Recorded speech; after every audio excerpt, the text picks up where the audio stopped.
Zenfone Max M1, how I feel about it, final thoughts, stay tuned.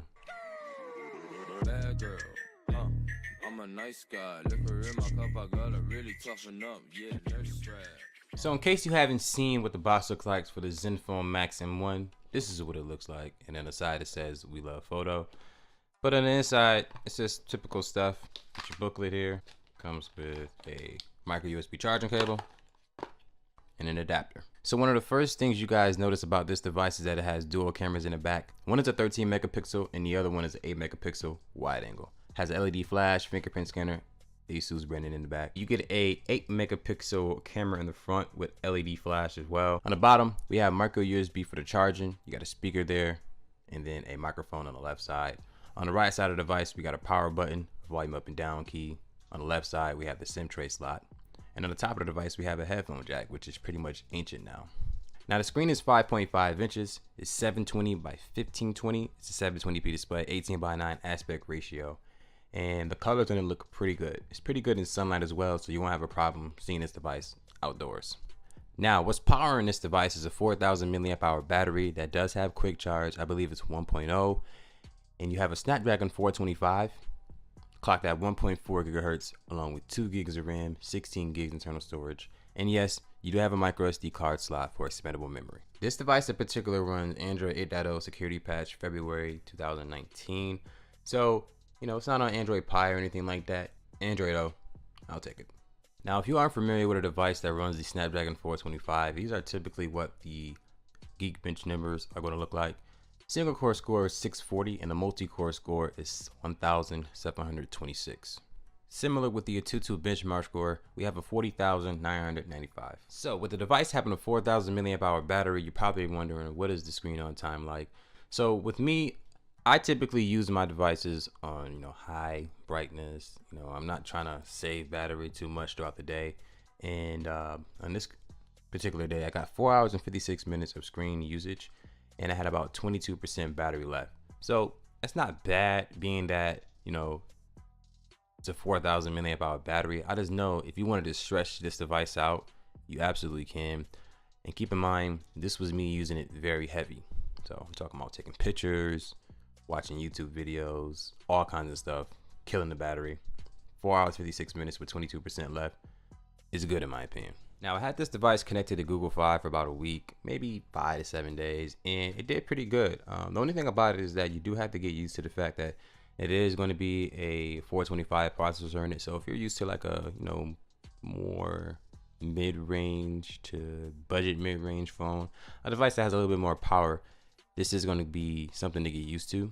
But as far as making phone calls with it, sending text messages, the device does have LTE, so you don't have to worry about that issue. And with this particular device, it does have dual cameras in the back, like I said. Now, I'm going to go ahead and skip making a camera review video for this device because I'm pretty sure there are others out there. But one of the main things about it is that it has a wide angle lens.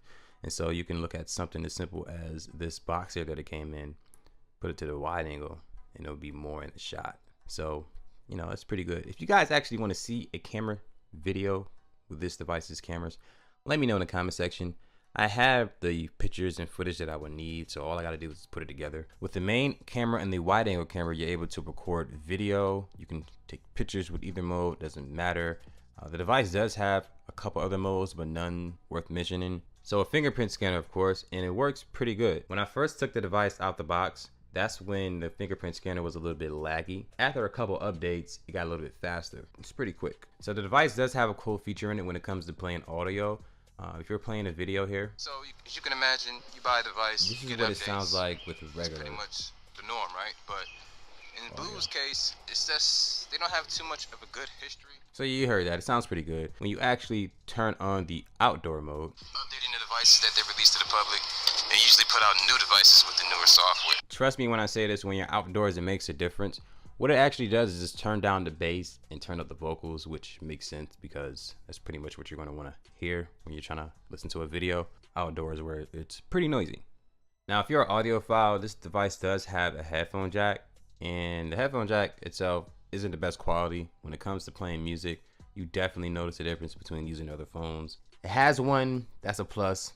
I like it, but it's not the best sounding one. Another cool thing about the device is that the actual build itself feels pretty good in the hands, and you know, having a pretty small phone is very easy to grip, so you're not going to have to worry about dropping this here. Slipperiness isn't going to be a problem because, you know, if you have pretty big hands like me, you're going to be able to grip it no problem. Even people with small hands should have no problem gripping this phone. Materials feel like metal on the back, you know, it feels pretty good. It doesn't feel cheap nonetheless. Based on how the cameras look with the fingerprint scanner in the back, the size of the device, I think Asus did a pretty good job. Looks pretty good.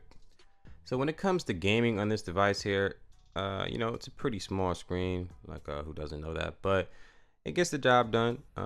I enjoy playing this game called Hungry Shark, and you know, pretty much you just go around eating any fish that you put your eye on. If you're looking to play like PUBG or something like that, that's when you may run into an issue because the device is a budget-friendly phone. Playing a game that doesn't really, you know, aim towards budget phones, it aims towards more flagship phones that have a little bit more horsepower under the hood, it probably isn't going to play the best. So it's safe to say that, you know, PUBG won't really do too well on this device here. Maybe if you had it on low settings it'll work better, but I'm promising you PUBG isn't going to be the device for this here. The actual launcher that I'm running right now is the Pixel Launcher 5.2.0, and I have a link for the download in my drive. So if you guys want to use this launcher here that I'm using, go ahead and let me know in the comment section. I'll just go ahead and send you the link. It's not a problem. I do rely on my Google Cards for like a lot of my tech news, so that's why I pretty much use it. And I also can change it over to a dark theme with this one here. Changes immediately there, and everything goes white. Watching YouTube videos, it gets the job done. Playing music, it gets the job done. Facebook, Instagram, text messaging, you won't have a problem with this device. It's just that if you're used to something that's a little bit more faster, you will notice a difference. I don't think I've seen a budget-friendly phone with dual cameras in the back and them being useful. The wide angle camera is the highlight of this phone here.